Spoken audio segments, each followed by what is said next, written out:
जय हिंद मित्रों, स्वागत है फरी एक नवा सेशन में। तो तमाम उम्मीदवारों ने मानव ज्ञान में तमाम उम्मीदवारों स्वागत है। मित्रों, हाईकोर्टना निर्णय बाद टेट 1 उम्मीदवारों माटे एक गुड न्यूज आव्या छे। मित्रों, शिक्षण विभागनी महत्वनी जाहेरात छे। शुं सरकार भरती करवा जई रही छे? शुं सरकार वय मर्यादा वधारवानी छे? मित्रों, कोर्ट मेटरनुं थशे, फरी निर्णय आवशे के नहीं? तो आजना मानव ज्ञान सेशन में तमाम उम्मीदवारों माटे आज महत्वपूर्ण अपडेट छे। विडियो अंत सुधी निहाळशो। चैनल पर मित्रों नवा छो, चैनल ने हजी सुधी तमे सब्सक्राइब नहीं करी नाखजो। बेल आइकन प्रेस नहीं कर्युं, करी नाखदो। अने साथे साथे तमे टेलिग्राम वॉट्सएप ग्रुप जॉइन नहीं कर्युं तो मानव ज्ञान करी अने टेलिग्राम वॉट्सएप ग्रुप जरूरथी तमे जॉइन करी शको छो। विडियो डिस्क्रिप्शन में लिंक मळी जशे। तो आजनुं आ मानव ज्ञाननुं सेशन आपणे स्टार्ट करीए। शुं अपडेट छे? कालना विडियोमां मित्रों उम्मीदवारोए आपणे प्रश्नो पूछ्या हता के भरतीनुं मेरिट केवी रीते बनशे, કેટલું બની શકે છે, કેવી રીતે એની પ્રોસેસ થશે, તો આજે એના ઉપર પ્રોપર માહિતી સાથેનો વિડીયો લઈને આવ્યા છે। તો વિડીયો અંત સુધી નિહાળશો મિત્રો। ખાસ આ તમામ ઉમેદવારો માટે અપડેટ નીકળી છે। તો કાલના જે અપડેટમાં જે ઉમેદવારો આપણને પૂછી રહ્યા હતા મેરિટ કેવી રીતે બનશે અને કેટલું કેવી રીતે રહેશે એના ઉપર આજે થોડી વાત કરીએ ને પછી જે ભરતી આવવાની છે વયમર્યાદા સુધારવાની છે, સાથે સાથે કોર્ટ મેટરની શું અપડેટ છે એની પણ આજના વિડીયોમાં આપણે વિગતવાર માહિતી કરી લઈએ। મિત્રો, આપણે થોડું સવાર બપોરનો એક વિડીયો મૂક્યો હતો, પરંતુ થોડું થંબનેલ ઇસ્યુના કારણે આપણે પહેલાંથી જ તમને ઉમેદવારોને સ્પષ્ટતા કરી દીધી હતી કે અહીંયા થંબનેલમાં થોડો ભૂલ થયેલી છે। 11,000ને બદલે 1100 જેવું લખાઈ ગયું હતું। તો આપણે શરૂઆતના વિડીયોમાં જ તમને તમામને માહિતી આપી દીધી હતી। તો આ વિડીયો તમે નથી નિહાળતો, ખાસ નિહાળજો, અચૂક જોવાનું ભૂલશો નહીં। હવે મિત્રો, ગુજરાત વિદ્યા સહાયક ભરતી 2026 એટલે કે ઉમેદવારો રાહ જોઈને બેઠેલા છે। જે લોકો પ્રિપેરેશન કરીને સારા એવા માર્ક્સ મેળવ્યા છે, એવું નથી કે તમામ ઉમેદવારો મિત્રો આમાં રિવિઝન આન્સર કીવાળા ઉમેદવારો છે એમને પણ સારી એવી મહેનત કરી છે, પરંતુ થોડાક માર્ક્સ સુધી એમનું જે એ મિત્રો ભૂલ વિભાગની છે, એ વિભાગના ભૂલના કારણે અહીંયા ઉમેદવારો છે મિત્રો એ એમનું જે ભવિષ્ય છે એ કંઈ ના કંઈ જોખમમાં મુકાઈ રહ્યું છે। તો રિવિઝન આન્સર કીવાળા ઉમેદવારો એટલે કે જે થોડા માર્ક્સ સુધી રહી ગયેલા છે, એમને ટેટ 1માં નામ નથી, જે લોકો 5 માર્ક્સ 2 માર્ક્સ 3 માર્ક્સ જે એવા માર્ક્સ રહી ગયેલા છે એવા ઉમેદવારો એમને શું કરવાનું છે, અને સાથે સાથે મિત્રો નવી ભરતીની જે શરૂઆત જોવા મળી રહી છે એના ઉપર આજે થોડી પ્રોપર માહિતી તમને આપી દઈએ। તો ગુજરાત વિદ્યા સહાયક ભરતી 2026 તમને થંબનેલ જોવા મળી રહ્યું છે। હવે વાત કરીએ મિત્રો કે ભરતી કેટલી આવવાની છે, તો આપણે એક વિડીયો મૂક્યો હતો જેમાં રીએબા આપણને કહી રહ્યા હતા કે 11,000ની આજુબાજુ ભરતી આવશે, પરંતુ એ મિત્રો 26ની અને 27ની એ બંને ભરતીનું કહી રહ્યા હતા। પરંતુ આપણો જે ઉમેદવારોનો તમામ ઉમેદવારોનો ટાર્ગેટ છે એ ટાર્ગેટ શું છે, તો કે જે આરટીઆઈ કરવામાં આવી હતી એમાં મિત્રો 13,145ની આજુબાજુ જગ્યાઓ ખાલી છે। તો એ સંપૂર્ણ જગ્યા ભરવા માટે થઈ અને તમામ ઉમેદવારો એકજૂટ થઈ જે આંદોલન કરી રહ્યા છે મિત્રો, એ તમામને ખાસ મિત્રો પહેલાં તો કે એમને એક જે કામ કરી રહ્યા છે એ તમામ હિતવાયક કામ છે, કેમ કે આવું કામ છે મિત્રો એ તમામ ઉમેદવારો જો કરે તો ચોક્કસ તમને સારી એવી ભરતી પણ જોવા મળી શકે છે। હાઈકોર્ટના નિર્ણય બાદ ટેટ 1 લાયકાત ઉમેદવારો માટે વિદ્યા સહાયકની સત્તાવાર ભરતી મિત્રો આવી રહી છે। તો અહીંયા ગુડ ન્યૂઝ આપણને ટૂંક સમયમાં આપણને કહ્યું હતું કે એપ્રિલની આજુબાજુ તમને લેટેસ્ટ નવા ન્યૂઝ જોવા મળી જશે।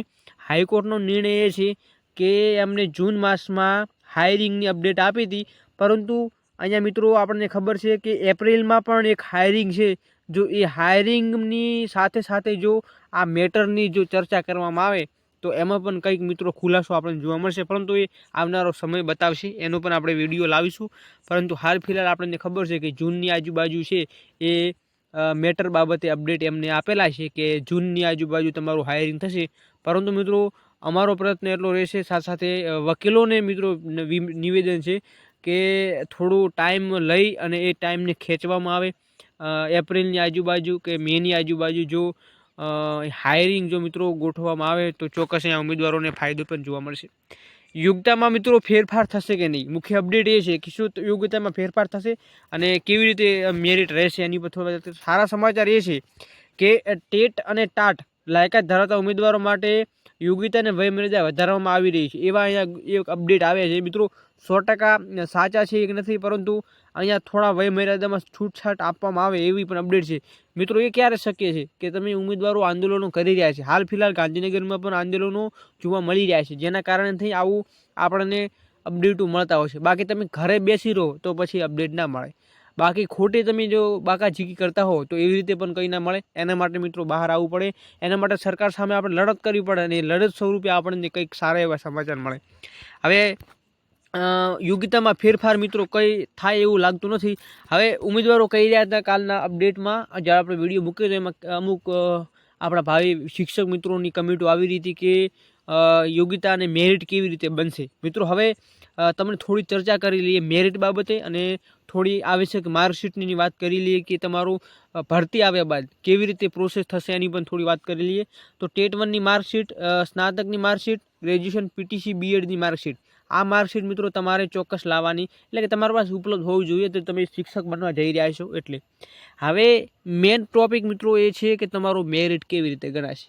હવે મિત્રો મેરિટનો વિડીયો હું નથી લાવતો એનો પણ એક તમને કારણ જણાવી દઉં. હવે આપણને ખબર છે કે આપણી ચેનલ ઉપર ઘણા એવા મેરિટોના વિડીયો ઉપલબ્ધ છે, પરંતુ હાલ ફિલહાલ મિત્રો અત્યારે હું મેરિટનો વિડીયો નથી લાવ્યો. કે એનું કારણ એક છે મિત્રો, હજી સુધી આપણને હાઈકોર્ટનો નિર્ણય નથી આવ્યો. મિત્રો આ એક ગેમ ચેન્જર મેરિટ બની શકે છે. હું તમને એના માટે એક વિડીયો બનાવી રહ્યું છું, ગેમ ચેન્જર શું કારણ છે. કેમ કે મિત્રો આપણને ખબર છે કે જે 1 માર્ક્સથી જેને 89 છે અને જે 90 થશે એ મિત્રો હાલ ફિલહાલ જેમને ટેટ પાસ કરી છે એમના કરતાં પણ આગળ જઈ શકે છે.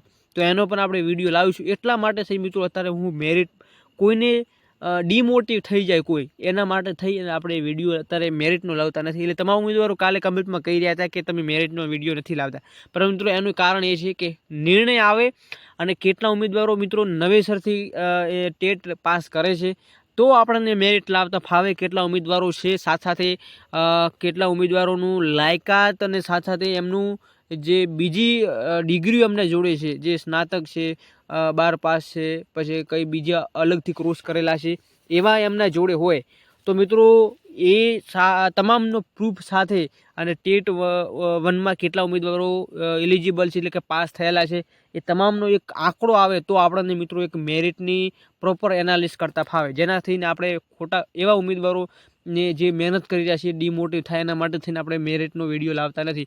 પરંતુ ચાન્સીસ મિત્રો અત્યારે તો ચોક્કસ તમામ ઉમેદવારોનો રહેશે જો સારી એવી ભરતી આવવાની છે. એટલે કોઈ પણ એવા ઉમેદવારો મનમાં એવું હોય કે આપણે આટલા માર્ક્સ છે ને આપણે શું થશે તો મિત્રો થોડો ટાઈમ જવાજો, એનો પણ આપણે વિડીયો લાવશું. એટલે કોઈને ડિમોટિવ થવાની જરૂર નથી. ભરતી મોટી આવવાની છે ચોક્કસ અને તમામ ઉમેદવારો ભાવિ શિક્ષકો થવાના છે એ આજના આ વિડીયોમાં તમને જણાવવામાં આવી રહ્યું છે. અને હકીકતમાં પણ એ બનવાનું છે, કેમ કે આપણને ખબર છે કે ઓલરેડી જગ્યા ઓલરેડી ખાલી છે અને આપણે ટેટ પાસ કરી છે. આપણે થોડા માર્ક્સ સુધી રહી ગયેલા છે તો પણ આપણા ભવિષ્યમાં આપણને જો હાઈકોર્ટનો નિર્ણય આવે છે તો ચોક્કસ તમારા ભાગ્ય ખુલી શકે છે. તમે પણ એક આવનારા શિક્ષકની ભરતીમાં અથવા તો શિક્ષક તમે બની શકો છો.